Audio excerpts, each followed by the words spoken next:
So, in order to make it once again, Bismillah Rahman Rahim, this is Eddie Jastra from Pakistan Association of Phonetics and Phonology Scholars. As you all know, that we are dedicated to such activities which are closely related to, the expertise and research related to these particular two fields, phonetics and phonology. And this PAPS, which is again Pakistan Association of Phonetics and Phonology Scholars, have gathered the phoneticians and phonologists throughout the Pakistan, especially. So yeah, we are going to start our meeting, but before that, I would like to, introduce our resource person, uh, Dr. Miao Cheng, and a little introduction, I must say. First of all, I must say thank you on the behalf of Pakistan Association of Phonetics and Thank Phonology you. Scholars. Yeah, thank you, sir.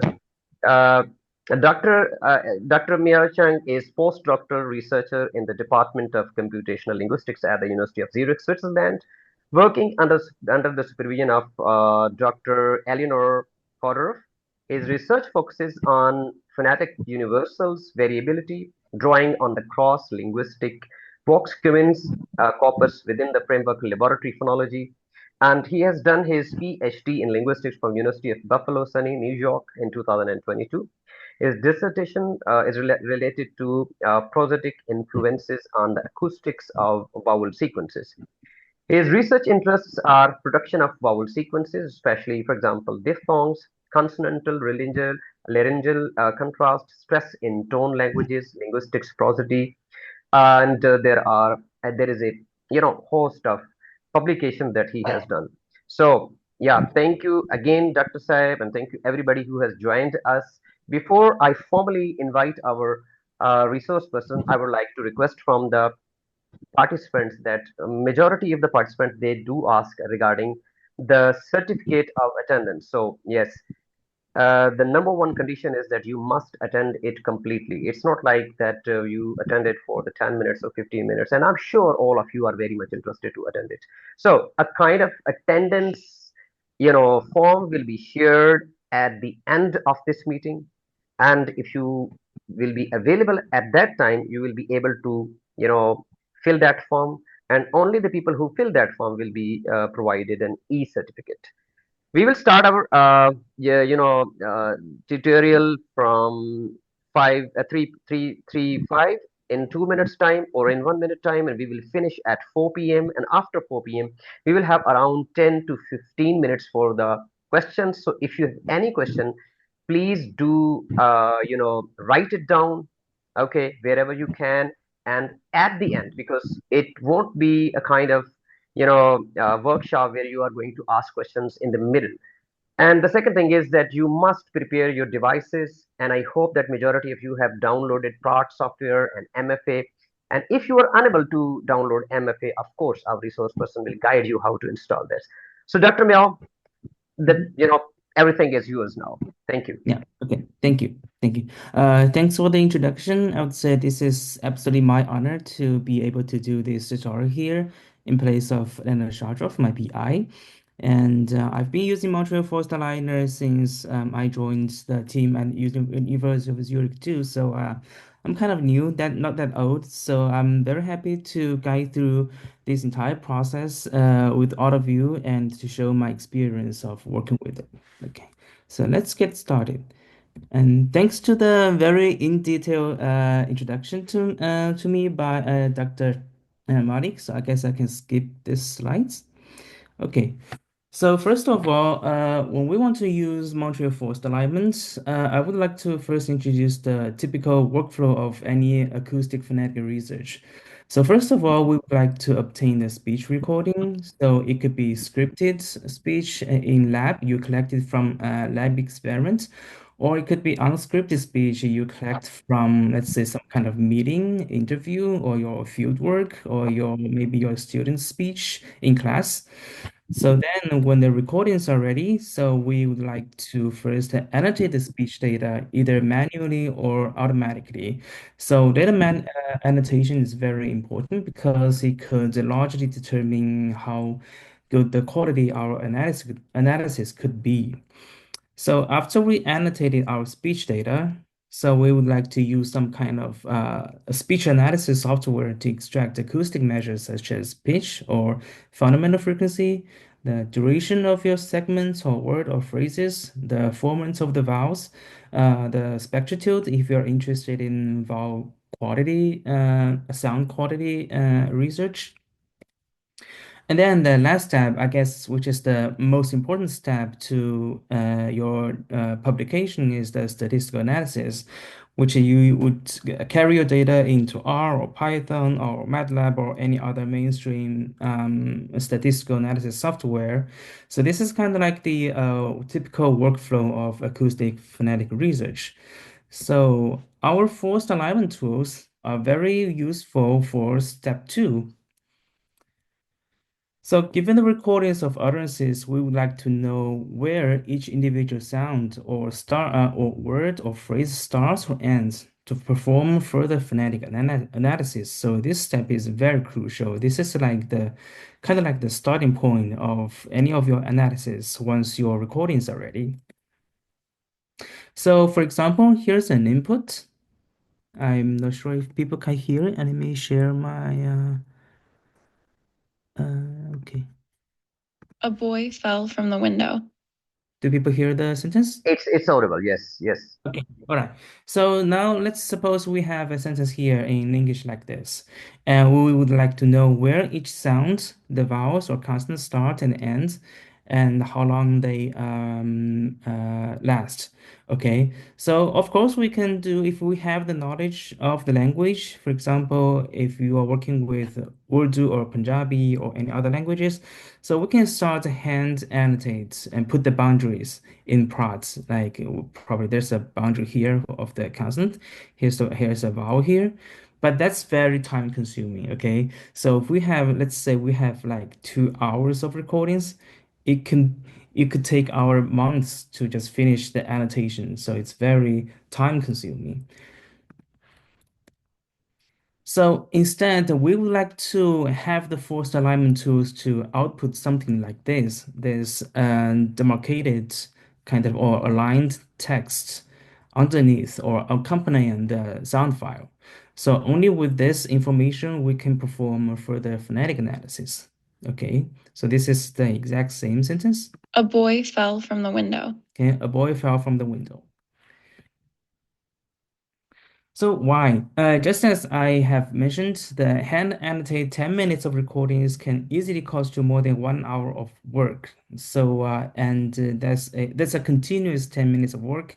So if you keep working on with hand annotation, it could be very tiring, very time consuming, and you just lose your interest in doing so. And also another issue in hand annotation is that the cross-annotated consistency might not be very high.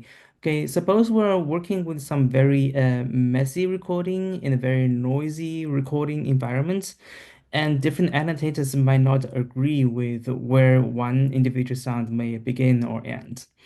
And also, as scientists, we would like to spend more time and energy thinking about the research questions and more big pictures, rather than just doing very repetitive labor work that may not be less prone to errors than algorithms. And also, I have to mention that human errors are not also often less transparent than computational errors because, like, if you use an algorithm, then the errors it can make is kind of transparent to you. You know the shortcomings of this algorithm, you know where it performs poorly, but human can make mistakes on some very unknown reasons that you don't know afterwards. Okay, so yeah, so for this case, we would like to use forced alignment tools. But before we start, we have to be cautious or be careful with some of the pitfalls we might have using forced alignment. So forced alignment is not a Swiss Army knife, and depending on the quality and the amount of the training data, the alignment might not always be very good or as good as you think it would be. And also, all machine or deep learning algorithms leak, so it cannot cover every detail you want them to cover. And there got to be some kind of errors, and we have to live with it. So when using these kind of tools, we should be aware of all the compromises and assumptions we have to make and live with a good enough outcome. So here are some cases of misuse of alignment tools, which may lower the quality of our alignment outcome. For example, we used a model and dictionary trained for adult speech to align child speech data. Or we use model and dictionary for an accent or allied dialect that the model wasn't trained on. For example, if I used a model trained on American English, then it might perform very poorly on British data. And also using a model and dictionary to align speech that contains too many unknown words to the dictionary might not be a very good idea, because if that's some words that the model cannot identify, it will not give you any outputs. And you probably can get just maybe just 50 or 60% of the data aligned. Well, depending on how much data you have, that might be still a lot, but we just want to analyze the maximum data we have. And there's some other factors that can influence the quality of the alignments. The quality of the pronunciation dictionary. If the dictionary didn't transcribe the pronunciation of the words very correctly, then you won't get a very good acoustic results. The quality of the recording, the variability in the speakers and their utterance, etc., etc. So before using any kind of forced alignment tools, we need to know what our model is for and what kind of data we have. Okay. So actually, Montreal Forced Aligner is not the only kind of alignment tools ready out there. There are other alignment tools. For example, the Favoline, Dala, Mouse, and CMU Sphinx are the four that are most famous across phonetician community. However, these three, so Favoline, Dollar, CMU, Sphinx, no, the first two mostly work on just English. So if you want to just study English, you can just go straight forward and use them, and they are very good models. They produce very good data.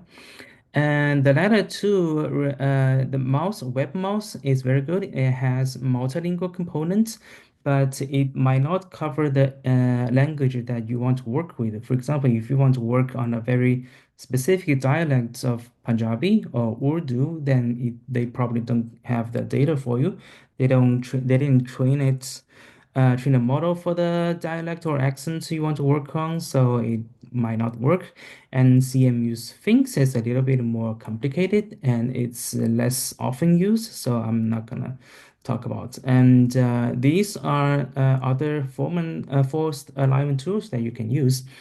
But our focus today will be Montreal forced alignment. So why use it? So this is probably the most widely used forced alignment tool among phoneticians nowadays, because it's very flexible. So MFA is actually a framework of training your own forced alignment using Kaldi. Okay, Kaldi is a automatic speech recognition tool. I would say it's a last generation, because nowadays people are just moving on to deep neural network or stuff like that. But Kaldi is still very useful for if you want to do like phone level alignment. You want to know each consonant and each vowels in the speech.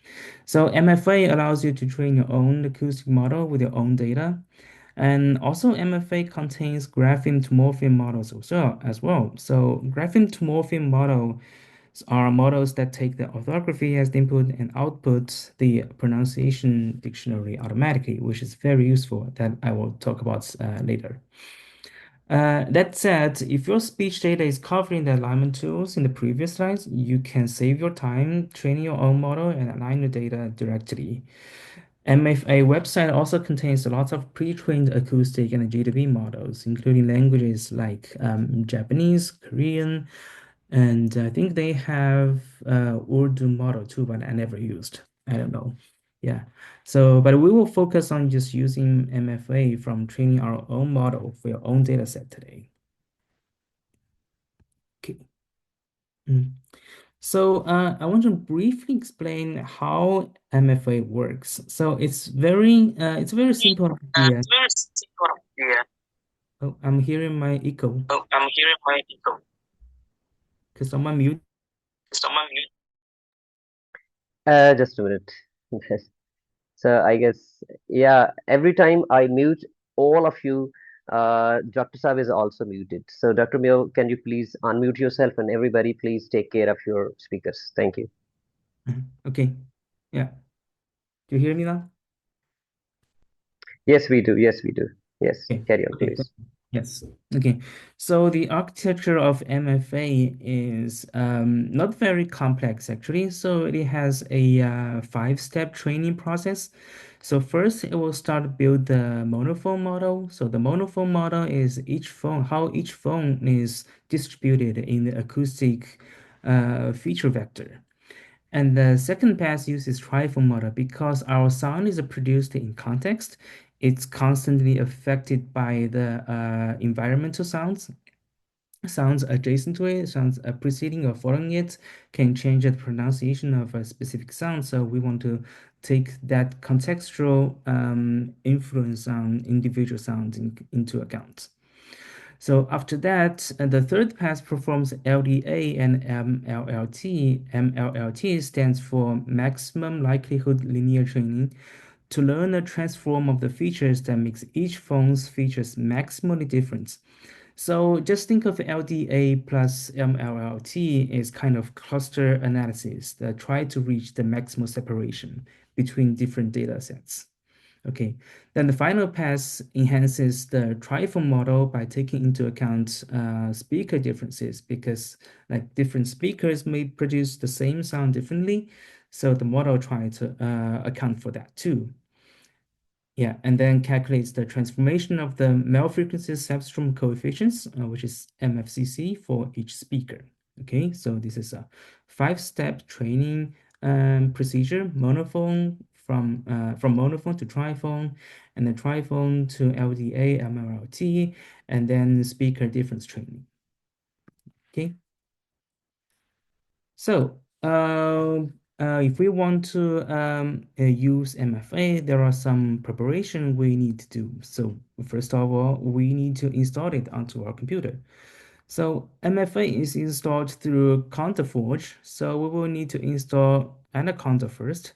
So we should go to the website of Anaconda and download the one suitable to your OS. So depending on if you are using Windows, Mac OS, or Linux. So installing instructions can be found here. So this website. So you can choose your platform. You can Mac OS, Windows, and you will see a lovely YouTube video explaining how to install it. So basically, you just free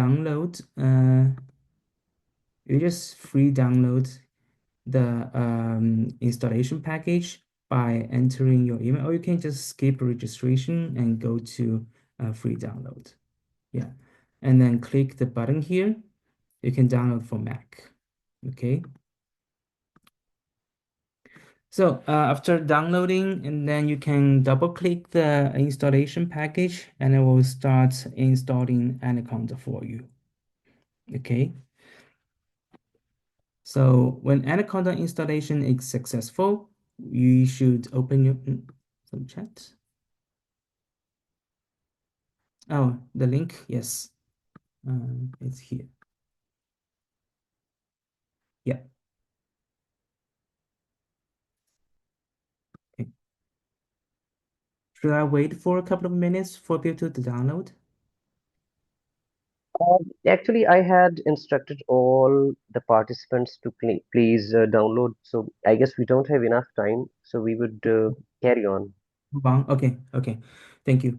Yeah, okay. So when Anaconda installation is successful, you should open your terminal or PowerShell window and to type in this line of code. Okay, so conda creates -n aligner -c conda -forge Montreal forced aligner and separated by dashes. So this aligner, this text here following the -n will be the name of the environment you create for your MFA. So Doctor, this can is, you please, I'm sorry to cut you. Can you please also copy and paste here in the chat box oh, the yeah. same code? Yeah, thank you. Okay.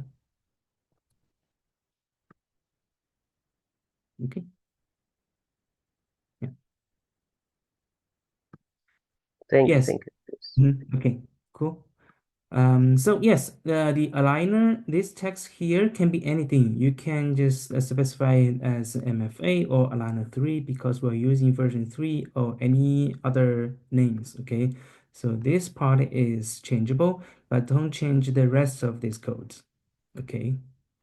So then if this code runs successfully, so it will start the installation process and ask you if you want to proceed. So just type Y and press return or enter and just proceed. It will automatically install all the packages needed for Montreal Forest Aligner. Okay. So at the end of the installation, if all were successful, then we can use this code here to activate the environment of the Montreal Forest Aligner. So this step is very important is because the packages can upgrade. So the maintainers of the package may change the package, modify it or upgrade it, but the MFA is built with a specific version of the packages. So if we don't want to clashes between like different versions of the packages, we just want to create an environment to seal all the versions, to freeze all the versions of the dependent packages for Montreal Forest Aligner not to break. Okay, so this is just to keep the working environment consistent. All right. Okay, so again, the strings following the activate text here, the aligner, should be the same environment name you created here. Okay, these two should be the same. So if you, for example, if I used MFA here, I should use MFA here too. Okay. All right. So now that MFA is installed, so there are several things we need to prepare. Okay. So first, we need the recordings. The recordings can be in waveform or MP3 form or any other sound form. But I recommend you to use either just wave or MP3 because depending on the format, MFA might break or not. So it's not fully transparent. So, but it's guaranteed that MFA will work on WAV file and MP3 file with no problems. Okay. Someone annotated on my screen? Never mind. Okay. Yes. Please don't hit annotate button or it will just leave some mark on my screen. Okay. Thank you.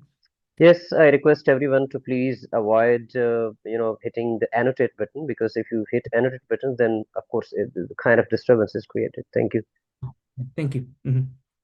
So yeah, the second thing we want to prepare is a pronunciation dictionary that shows how words are pronounced in terms of IPA or other transcription systems such as Xampa or Alphabet, or if there is a custom system for maybe Urdu or Punjabi, you can use that. But it has to be very consistent, okay, in the entire dictionary. And then we need an acoustic model. It's a model that represents how audio signals relate to linguistic units like phonemes or words. Okay, so let's delve into how Excuse to. me, doctor. Excuse me, doctor. Can you please repeat the last one? A bit more explanation required for this.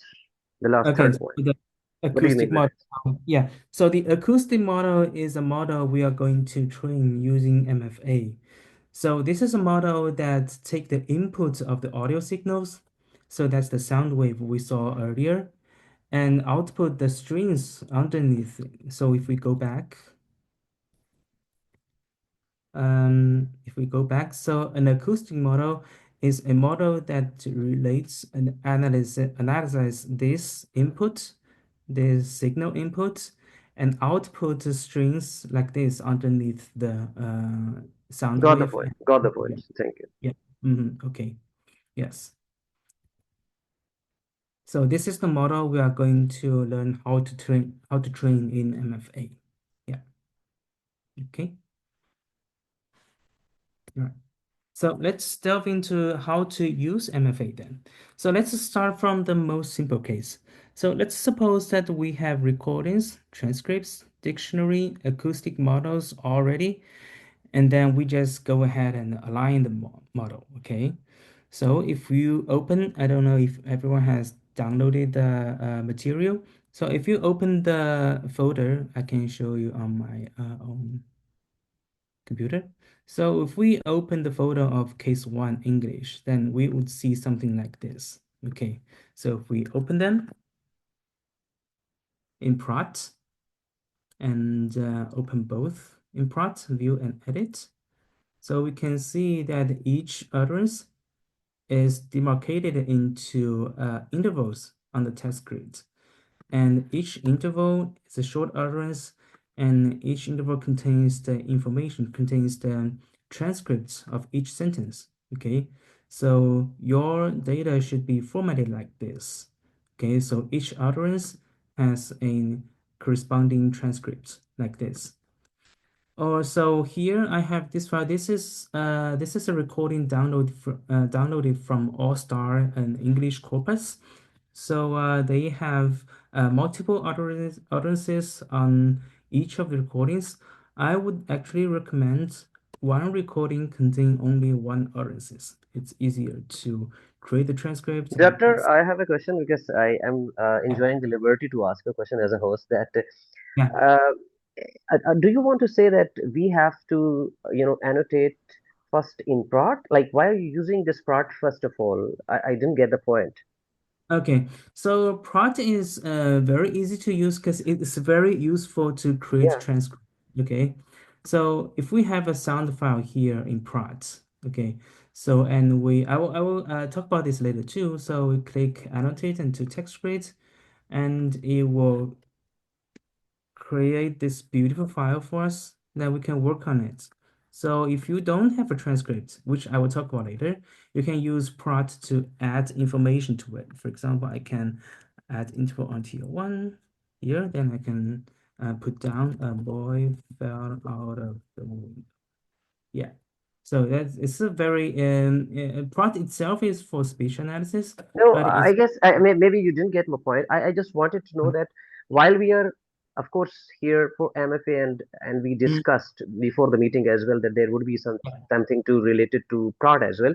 But yeah. at this particular time, while you are teaching us tutorial, why Uh-huh. did you? Maybe I missed the point that why are you using and showing us prod annotation here? We know that yes, there is a kind of annotation of in prod, but does it Yeah. help in MFA or what is the connection? So Prot is easy to organize everything to make sure it's easy to load the annotation and the sound file together and to check. So there's no better software to do this.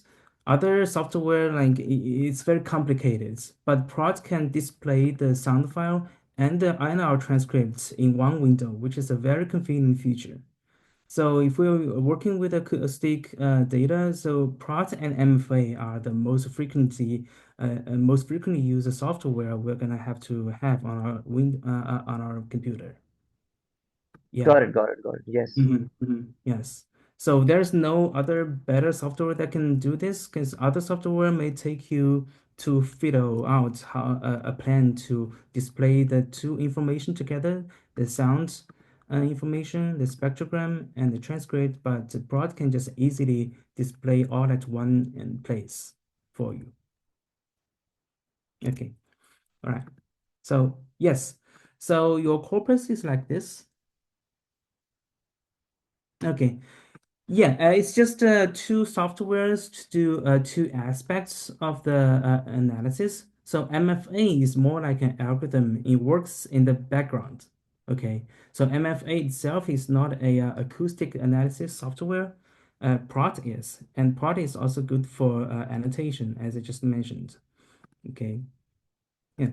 So usually our corpus, our speech corpus. Mhm.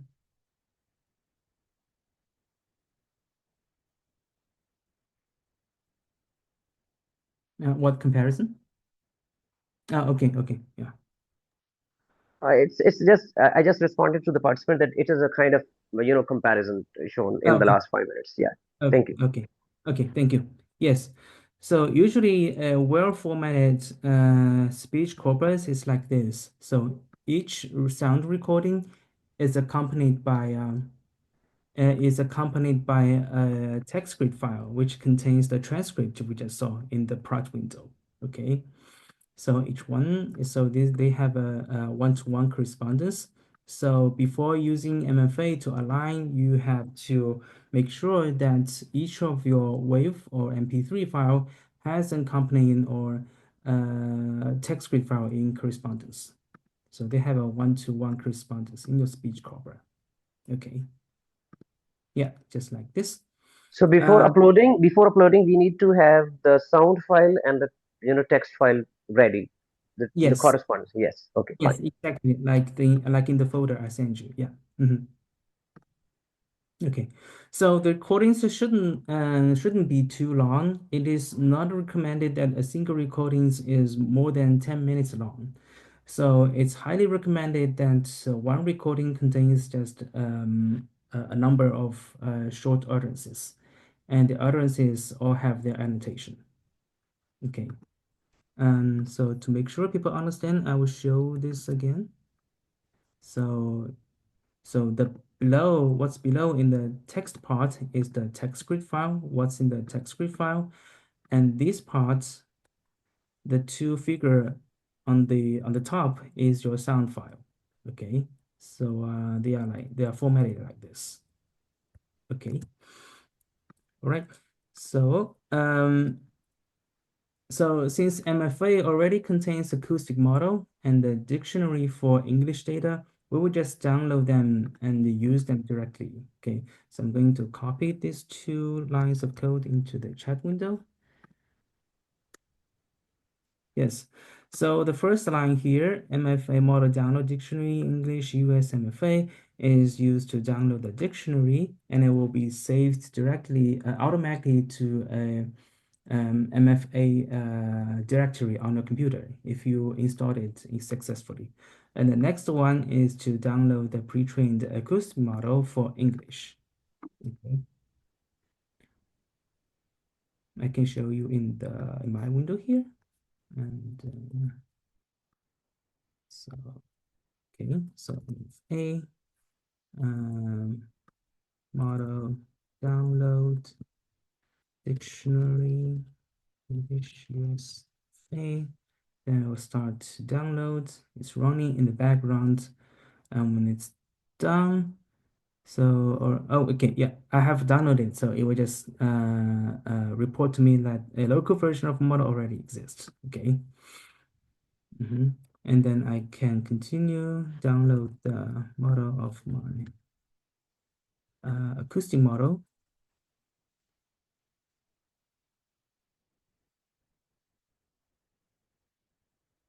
It will be running in the background. And when it's done, it will tell me where the model is saved. Okay, it's downloaded. And if we go to our MFA directory on the computer, so usually it is located on Mac OS. It's located in a documents folder. And when you download, it will automatically create a folder that's named MFA. And there are several folders in the MFA folder. So if we go to pre-trained models, and you can find the dictionary and the acoustic models here. We just downloaded, okay? English US MFA and English MFA. Okay, so I'm not sure which folder. Okay. How to download the MFA dictionary? Oh, yes. It's just using the first line, this line. Okay, I'm going to send again. This is to download the dictionary. Okay. Okay, so if you don't know what kind of dictionary MFA has, you can just go to the Montreal Forest Liner page here. I'm going to send you here. So the link is here. So you can go to the link of the MFA, and then you can find all the models that's already pre-trained, and you can download them. So for example, if I browse English dictionary, So there has several different English dictionary already here. You can take a look at the, for example, we downloaded English for United States, for the accents used in US. Then it will tell you here, it will tell you how to download each model. Okay, you just copy this code into your command or shell window and run it. That's it. It's very easy. Okay. So let's go back. Okay, so now we have downloaded two models we want to use. No, one model. Actually, this is the acoustic model, and this is our dictionary. We can continue to align our speech data. So just some simple words about the dictionary. So in its simplest form, it should be formatted as this. So the first string is the word in your orthography. So here is in English, and separated by a tab, and followed by the sound, the pronunciation, separated by white space. So this is the American English pronunciation of this word. So it should be formatted like this on each line. So this format of dictionary is called CMU Pronunciation Dictionary, which is very widely used format for text-to-speech or speech-to-text research. CMU stands for Carnegie Mellon University. Carnegie Mellon University first came out with this format. So the strings of the orthography, they should be text normalized, which means removing any non-important punctuation that's not useful for pronunciation. And they have to be converted into small letter or capital letter consistently. So it doesn't matter whether it's small or capital. I can just keep it all capital. It doesn't matter as long as it's the same as in the transcripts. Okay. So that said, if you are working with English data and all your transcripts are capital letters, you need to change this to all capital letters too. Okay, just to be consistent across your files. Okay. MFA dictionaries have a slightly different form that contains the probability distribution of different pronunciations of the same word, which is very useful, but it's not required, okay? You can just create a simple dictionary like this without the probability information. So before we actually start lining, we need to do some sanity check first. So there are two things very important that we have to make sure that we don't make mistakes. First is that every recording should have an accompanying text script file, okay, just as I mentioned. And we need to make sure that there aren't too many unknown words. So how to do this? So we can just copy this line of code copy here. So this code, okay? So the capital letter corpus directory is where you just saved the this folder onto your computer. So on Mac, it's very easy. So if you right click the folder and go to get info, and then you can see here is a where information, and we just copy paste, okay? Just copy this and paste. I'll paste in the chat box window here, and then just add the folder yourself. Okay, it's very easy. Another way on Mac OS to get the path information or directory information is when you right click and open this menu, press down the option button left to your command button, and here the copy will become copy case 1 English as path name. You can click this and it will copy the address automatically for me too. Okay, this two-way to get the directory on Mac OS. I haven't used Windows for a decade, so I'm not sure how to get that, but I guess there's a way to get that. I remember there's a copy path or copy relative path directly in the right-click menu. I'm not sure. Okay, so yes, so the corpus directory is the is the path of your folder, of your corpus folder, which contains your recording, and the text script files. Okay. Okay. All right. So if we do this, I can copy my code here. Oh, sorry.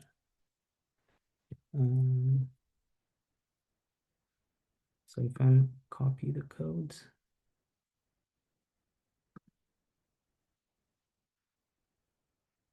and I replace the corpus directory with my actual directory here.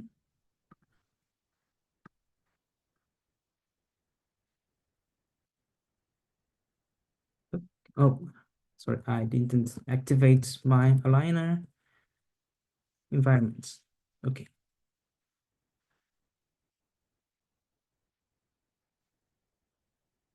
Okay, now you can see MFA is running. It's trying to check if my corpus is well formatted. Okay, now it will report you a bunch of information.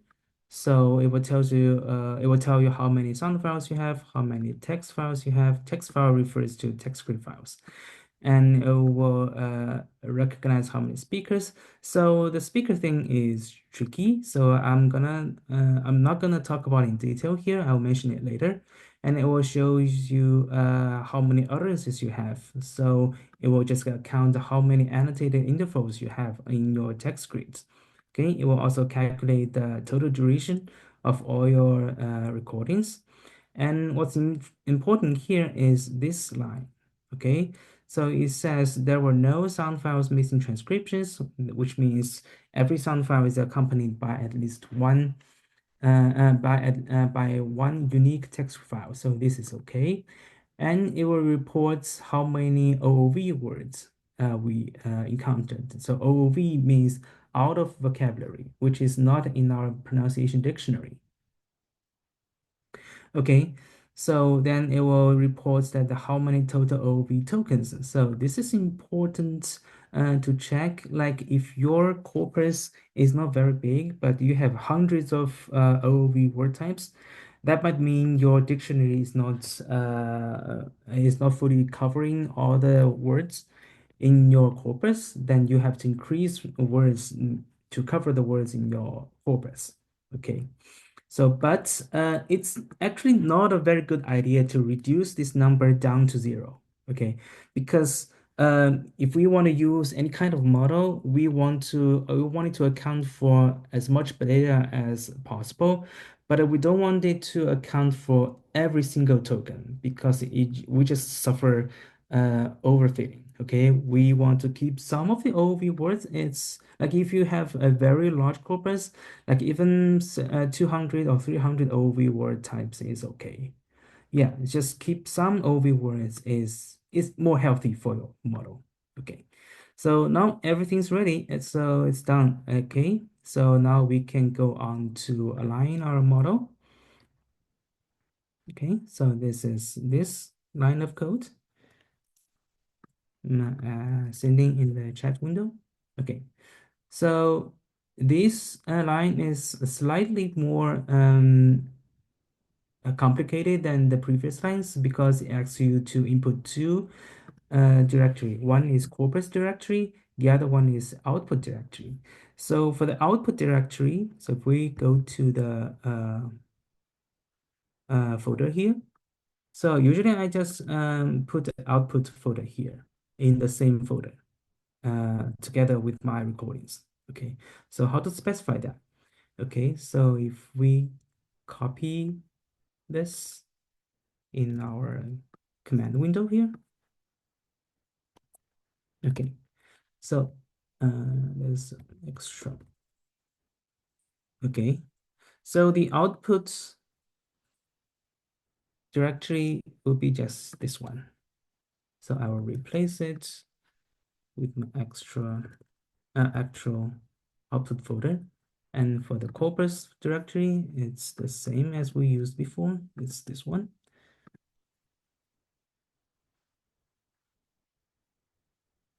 Okay, all right, okay. So that's ready. So we have MFA and we want to do align and we want to clean the previous running results. and we want to erase all the calculation in outputs and during the procedure because we just don't care about it. And then we have the corpus here, the model, no, the recordings and the text grids. And here is our dictionary, English, US accent MFA, and then English MFA. This is our acoustic model. And then this is where we want to save our outputs, our alignment. So if we run it, let's see.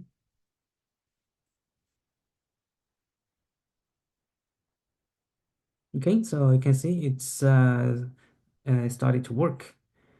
First, it will normalize all the text in our transcript, convert them to all lowercase, and strip away the unnecessary punctuations like comma and a period and other stuff, quotation markers.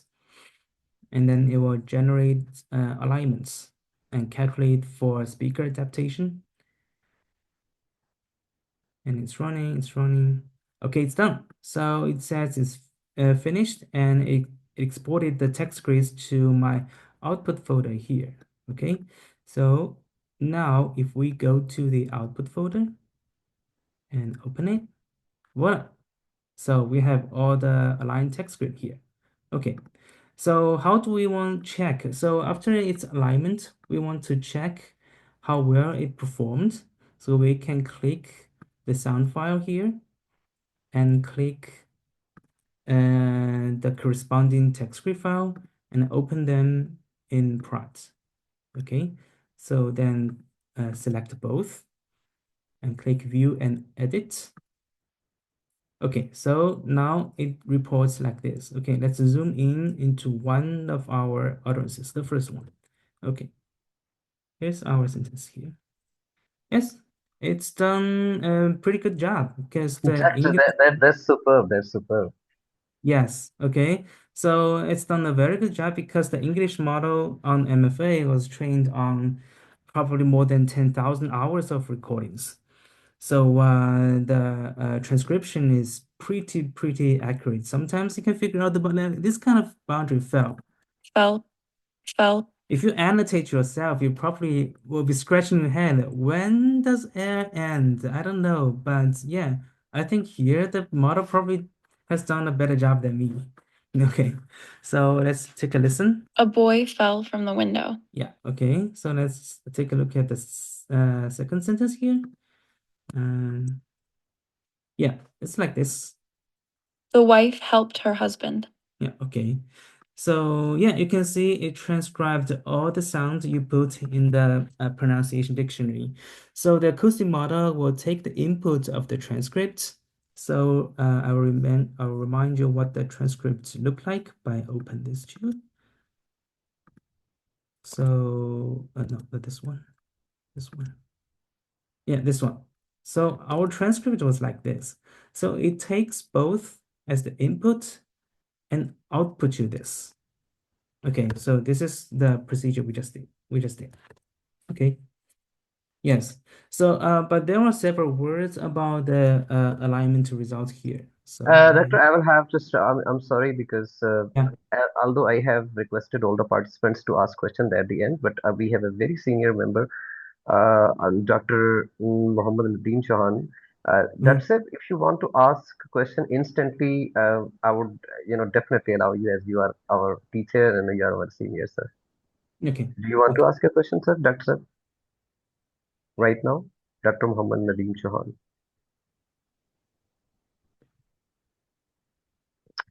Okay.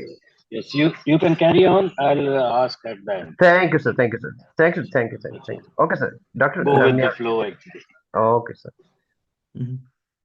Okay, yes, there are several words about the results here. Okay, so we see these sounds, the phonemes in the results, in the outputs. So the acoustic model will only transcribe the phones you have used in the dictionary. So the model will not create new unencountered phones. So for example, in a specific recording, if the sound is pronounced in a slightly different way, It will not be like doing human annotation. Okay, so this is slightly different from what I think it is. I'm going to add some diacritic. I'm going to use another IPA symbol to transcribe it. No, it won't happen to MFA. MFA will only faithfully transcribe all the sounds that are already present in your dictionary. So that's why I said your quality of the dictionary is a very important and a key factor in affecting your alignment quality. Okay. All right. Okay, let's move on. Okay. So use case 2. So use case 2 is that we have recordings, we have dictionary, we have acoustic model, but we don't have transcripts. So to do this, we just need to go to prot. So if you have a relatively small corpus, you just go to prot and open from read from file, read in the sound file, and then click the sound file and click the annotate button and select to text grid as I just presented earlier. And then we just give it a tier name. We just need one tier because we just want to put the transcript information in. We just need one tier. You can call it sentences or utterances or words or phrase or whatever. So you can use prot scripting to bulk create text grid files if you have a list of the transcripts and the correspondence between the transcripts and the recordings.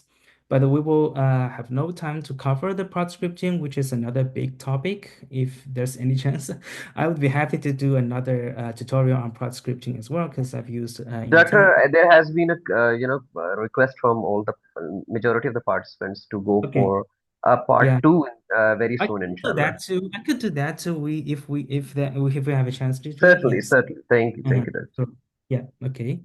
So yeah, once your text-free files are ready, the rest is the same as in use case 1. You just go align, provide the directory and align your data. Okay. However, the most important use case is the use case 3, okay?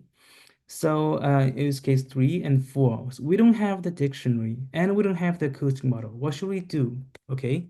So first of all, we should create our own dictionary. So if you obtained all the unique words in your corpus, you can create your own dictionary. So a CMU dictionary usually is formatted like this, as I mentioned earlier. So you have the word on the left and they are tab separated and followed by the phones you want to transcribe, you want to use to transcribe them. Okay. So if the word list is huge, you probably don't want to create the pronunciation yourself. Instead, you would use the grapheme to morpheme GTP tools to generate pronunciations. And there are some easy to use GTP tools out there. Arbitron and Ziff are both rule-based, and they are very easy, they're very fast and very easy to employ.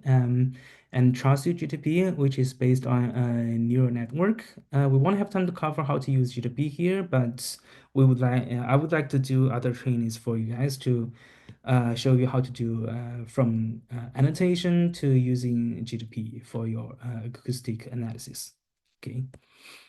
So yeah, then if we have our dictionary ready, we just want to train our acoustic model.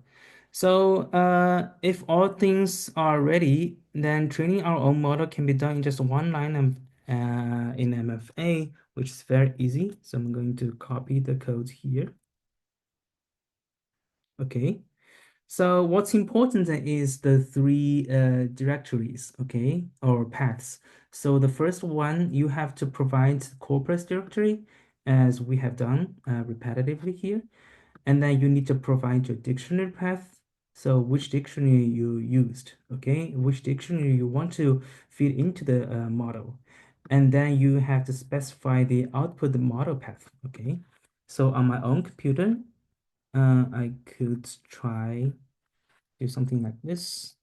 So MFA train, I want to clean the previous running results, and I want to clean after I run. So these are options, okay? You don't have to add this, it's just options. And then what's important is the corpus directory. So I'm using this HSB v21 speech corpus from Mozilla Common Voice. So this is the speech corpus I have. It's in the validated folder. So I'm going to copy this path. and put it here. This is my corpus directory, and then we need to provide the dictionary path. So the dictionary looks like this. So I'm going to provide this path here in the second position, and the last position in model. So I've trained the model, but we can just use the path name here. Okay, it's like this. So let's break it down. So the first directory is a folder, and the second directory is your dictionary, is a file, and the third path is the place or the file name you want to save the model into.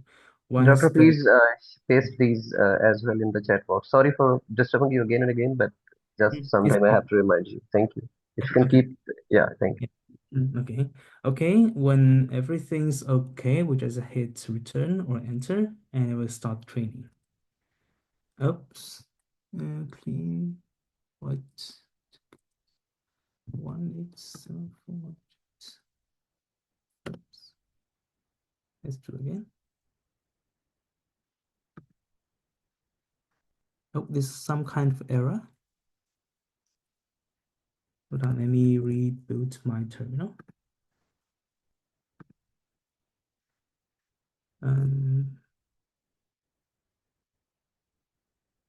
So countdown activates the liner. Okay. Oh, I'll do that again. So MFA train in. So corpus.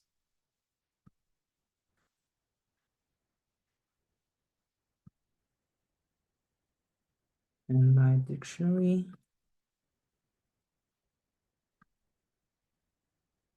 And my model.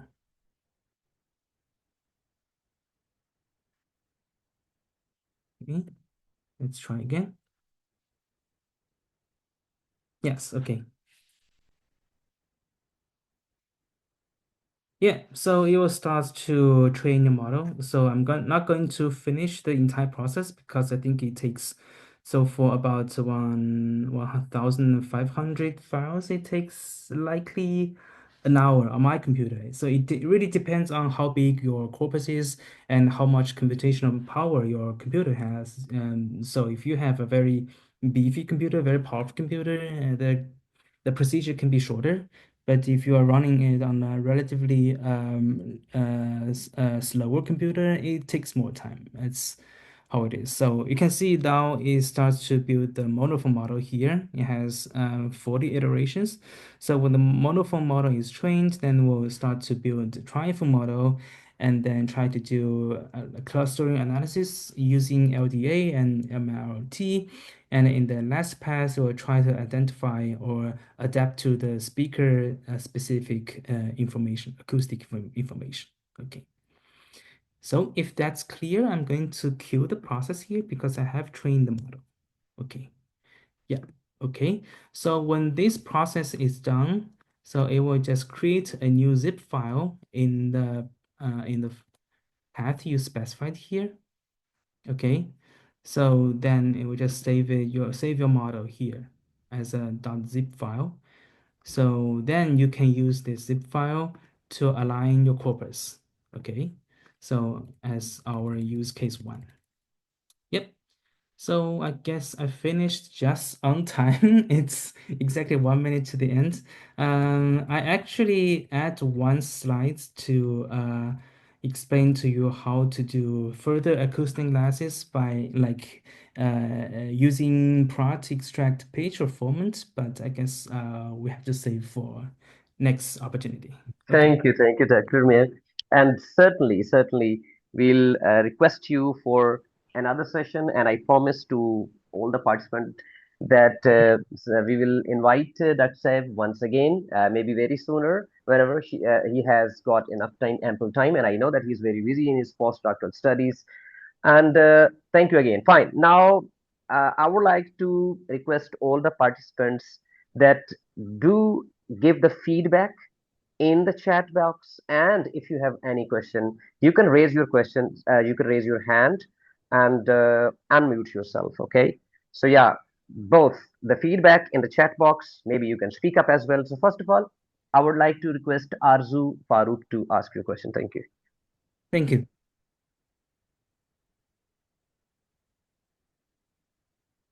Any questions are welcome.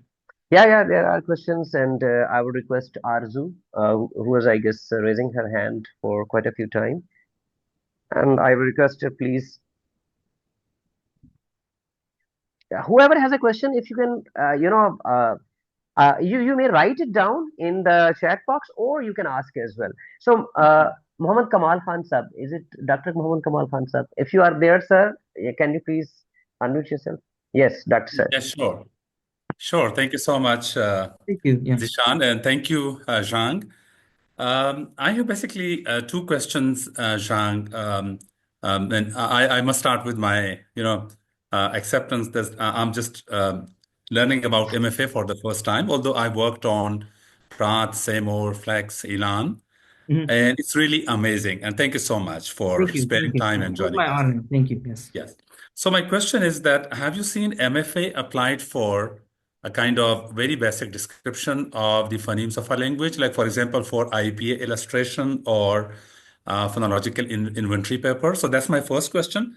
Mhm. And my second question is, okay, you can go for the first and then I can raise the second one. Okay. So from my knowledge about the illustration of IPA papers in JIPA, you mean the JIPA papers, right?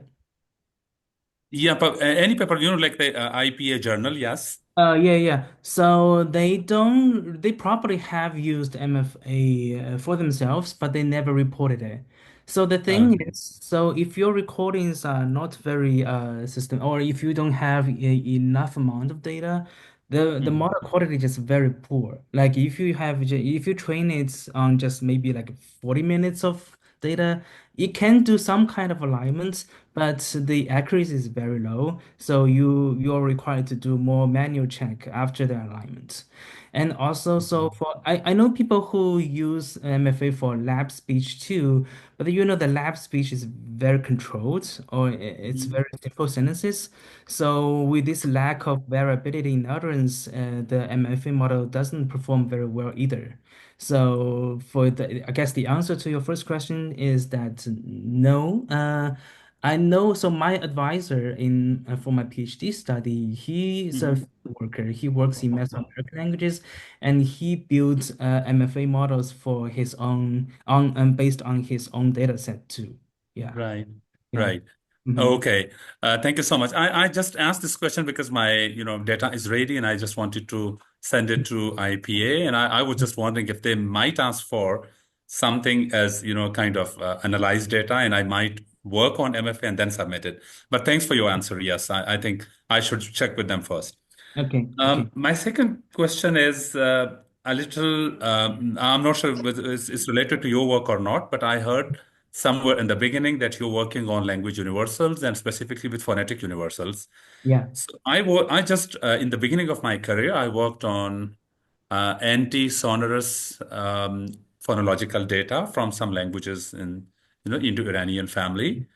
So I was wondering if you have any corpus based on anti-sonority clusters specifically, because I think that's something which is very much related to it, and I'm Yeah. very interested in that.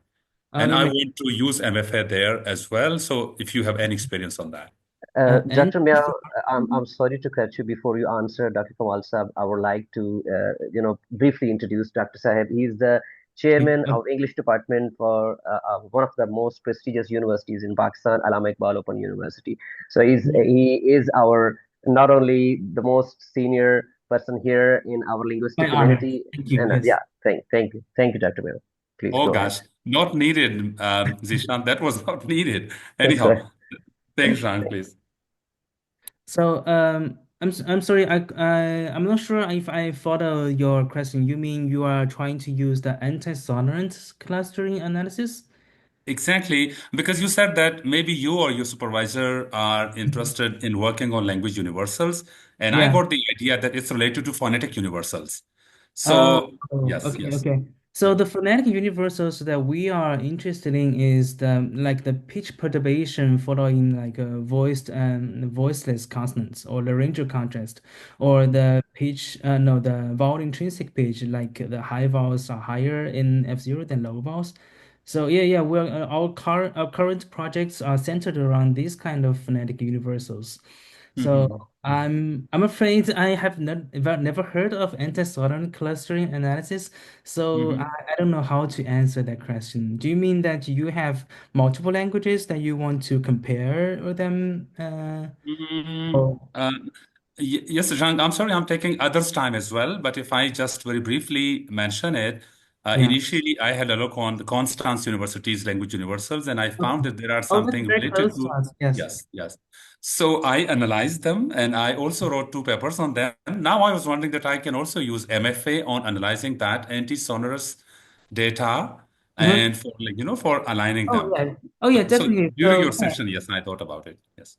Yeah, definitely. So if you wanna maximize the data amount that you can pour into the clustering, whatever clustering analysis you have, yeah, just train your own model. But remember, so the model only works very well when you have at least 1 hour of recordings for each language variety. So I guess yeah, that's the threshold you need to look for. So Right. 1 hour of recordings for each language variety you want to work on, train the model, get the alignment, and use the alignment to extract the acoustic measures and perform whatever statistical analysis you want to perform. Right. Thank you so much, John. Thanks. Thank I've you. already taken a lot of time. Thank you so much. Yeah. Thank you, Dr. Saib. And we have more people who are raising their hands. The first of all, yeah, it's Irshad Al-Haq. Please unmute yourself and ask your question. And then Sumaira Salim after Irshad, please.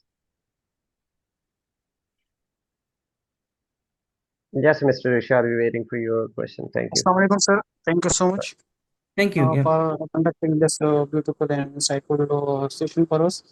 First of all, I have a basic question that MFA is a popular tool for speech to text alignment, and which means to it align audio recording with their correspondence text transcript. I'm sorry. I Your couldn't. voice is Irshad. Your voice is not clear. Maybe you're using your hands-free, and because of that, the voice is not that clear. So if you can make it better, please.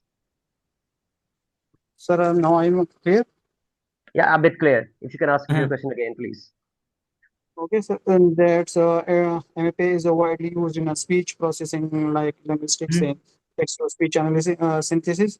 My question that being a MPhil student, how to install MFA and how to install. So already conducting seminars, workshop about that, but still I have confusion that which one is better for being a MPhil student. MFA or is for us? Yeah, I guess Dr. Miao, his question was regarding that he's doing his research in MPhil, and it's a kind of comparison between MFA and PROT, so which is a better one, something like that. I think I heard something like a text-to-speech research. Yeah, kind of. So for that part, I'm not very familiar with. Okay, so I know the results of the alignment can feed your text-to-speech model because you have the phone level alignment, and you can extract MFCCs from the phones and use that information to construct the text-to-speech. But I think nowadays text-to-speech technology is more advanced than that. So yes, but for some under-resourced languages that don't have a very good neural network-based model, a text-to-speech model for them, and using MFA outputs is definitely a good way to construct such text-to-speech model. I'm not sure if that answered your question because I couldn't hear it clearly from your device. All right. The next one is Ma'am Sumaira. I guess his name was Sumaira because she's not raising her hand right now.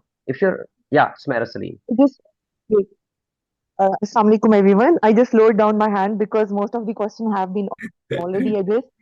I just at this moment wanted to extend my very big thank you to the organizer, especially the speaker wonderfully in a short span. Thank you. He just tried his best to, talk about MFA because it was quite new for me. Before that, I was familiar with the path only. That Mhm. been basically taught and practiced by my respectable teacher, who is already the part of this webinar, Dr. Nadeem Sahab. And equally a wonderful and privileged moment because I can hear my another teacher, Dr. Kamal Sahab, who taught me in my MPhil program. So I just wanted to extend my request. Please keep organizing such kind of webinars so that every student, Sure. including me, can learn in a short span and can have the practice as well. So it was wonderful and knowledgeable, to be honest, well Thank you. organized and really understand. Thank And you. most important, it was understandable because to entertain the queries and the questions in between the session and to address and to make the convenient everyone by giving the explanation is really difficult in the short timer that I was noticing. The speaker was taking everybody's question, and that is wonderful, to be honest. Thank So you. thank you so much, the organizer and the speaker. Thank you. Speaker's name is Zishan Akram and it's Dr. Mia Zhang. Thank you, Ma'am Slim. And now we have a question from one of your teachers, by the way. Dr. Muhammad Nadeem is also my teacher. So, sir, you're welcome. Yes, Assalamu Dr. alaikum to Nadeem. all. Am I audible to all of you? Yes, sir. Yes. Yes, sir. You are. Thank you so much, Mr. Jasra and the speaker, Dr. Zion. It was a really Now your voice is in my that's PhD thesis. your voice is not clear. If you can speak it Am I again. audible? Now it's audible. Please carry on, sir. No, it's fine. Yeah, that's perfect now. That's perfect now. I was using that. Hello. Yes, sir. Hello? Yes, sir. We can hear you. We can hear you, sir. Okay. Yes. My basically question I will ask later. First, I will just tell all the audience that I have used Praat and I have made a text grids of all the phonemes that have been used in Punjabi language. Mhm. And there were multiple, almost 11,000 plus tokens. For all of those were just done manually, text grid and their annotation. Mhm. I was wondering that if I have used this model, it was just a kind of work of 2 or 3 days that I spent even 2 years to do. Yeah. Yeah, I understand that. Yeah. I know I am asking the question from the respectable Mhm. that if you talked about the dictionaries of English and other languages, is there any dictionary, or since I'm working on Punjabi language, is there any dictionary of Punjabi that is already the part of that particular software? Yes. And the second question is that are there any other software that can determine the different manner of articulation and the places of articulation, the cues of the single sounds or the phonemes that can be used for further research? These are my questions. Thank you. Thank you. So to address the first question, I was talking to Dr. Jasra yesterday. So if we are so in my own work, let me see if I can. So in my own work, so Mozilla Common Voice. So I will just open it. Mozilla Common Voice has a Punjabi, both Punjabi and Urdu datasets, and what? Not this one. This one. Oops. Okay. Where is it? Just open from here. Common Voice. Yeah. Okay. So this dataset, Mozilla Common Voice, it contains both Punjabi and Urdu. So Urdu is here, and Punjabi. Where is Punjabi? Punjabi is here. But it's the issue is that so their Punjabi is based on Indian Punjabi, so the orthography is done in Indian, I don't know how to call that orthography. So it's different from the Pakistan one. And the Urdu data set, the question is not MFA, if MFA can train a data based on Urdu. It's that because this is a corpus, it's pretty big. You can see there's 82 hours of recordings in Urdu. So to create a pronunciation of Urdu, because the Urdu orthography is a little bit not very transparent, it's very opaque. So the existing GTP tools are not good for Urdu. Maybe there are better ones, but I haven't found it. So yes, it is. There is a Punjabi dictionary on our Vox Communis corpus here. If you can come here, I'm going to send you the link in the chat window. So if we go to files and versions, okay, so in the lexicon, you can find a Punjabi dictionary, but the issue is that this one PA-IN, EPI Lexicon 17. So this is based on the Common Voice version 17 dataset of Punjabi. But the issue is that, so this Punjabi is transcribed in terms of Indian orthography, not the Pakistan one. So I know there are tools, transliteration tools, transliteration Hindustani. I think it was called like something like this, close. So it can transliterate between Urdu and Punjabi or Hindi orthography. So if you can find a way to transcribe the Indian Punjabi into Pakistani Punjabi orthography, then you can just use this lexicon here. Yeah, this lexicon is pretty good. I think the alignment was good. I checked before. Yeah. And I'm sorry, could you repeat your second question again? Oh, to do the feature analysis, you mean based on the phones? Is that correct? Yes, Dr. Nazista, you must be here. Yes, Okay. yes. Oh, yes. Uh, This tools that begin. so you were talking about that dictionary that is available in the Indian dialects, okay? Yeah. Mhm. And if we can we make a dictionary of Pakistani Punjabi? It can be a very good project to start. Yeah. And if you are interested or any other scholar is interested to Yes, get I'm the definitely data. interested. So last year I spent probably 2 weeks just to trying to figure out how to create a dictionary for Urdu, but I just couldn't succeed. Yeah. Oh, Yeah. recently, actually, I'm working on the WordNet. Okay. So That's maybe there is a breakthrough in this workshop. Okay. yes. Okay. Yeah. It's possible. Yeah. Yeah. Mhm. All My right. second question, actually. Sure, sir. Sure, sir. Yes, is there any software or the program that can basically tell us about because every person, while talking, while recording, while having the annotation and the analysis, everybody has variation in his sound. Either he's of the same dialect, of the same family, of the same house, you can say. How we can differentiate the different types of the manners of articulation and the places of articulation. Is there any tool, is there any software that can gives us the acoustic cues regarding the manner of articulation and the places of articulation of the target phoneme? Yeah. Thank you. Yeah. So I think the question can be divided into two parts. First is the manner and then the place, right? Yes.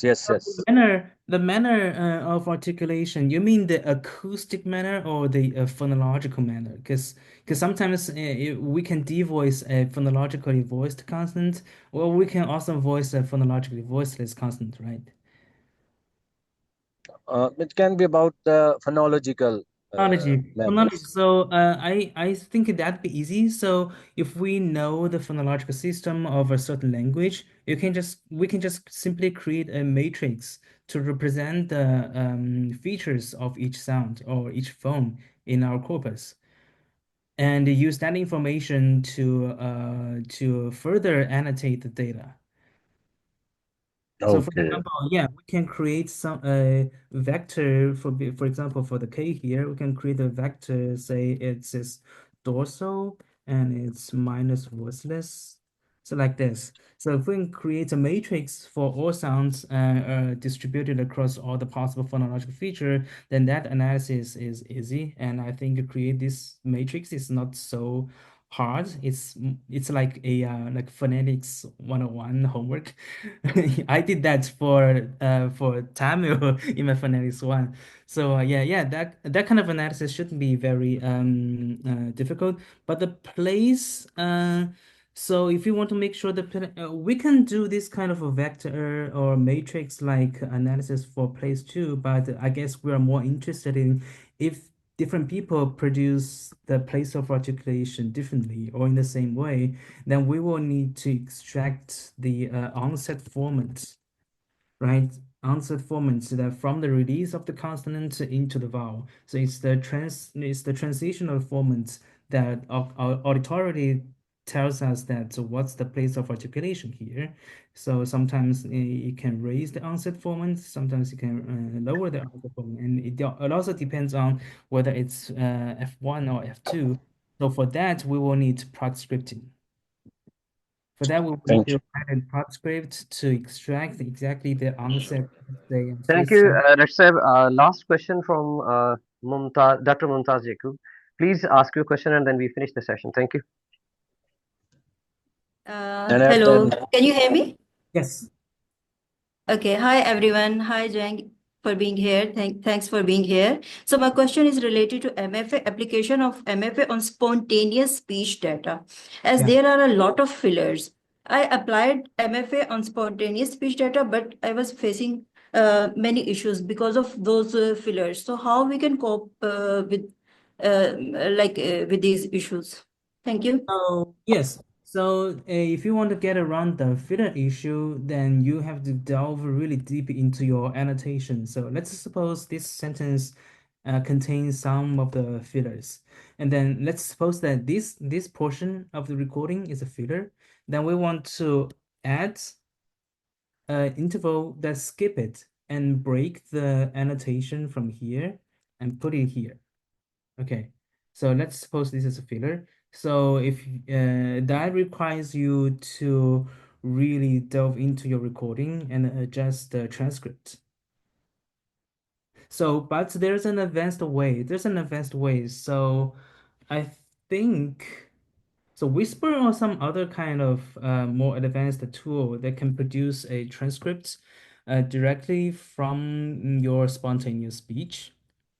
So yeah, I think you can use that. I never used that very extensively. I only used that briefly to just play around. You can do some more exploration into the more advanced text to speech tools like Whisper.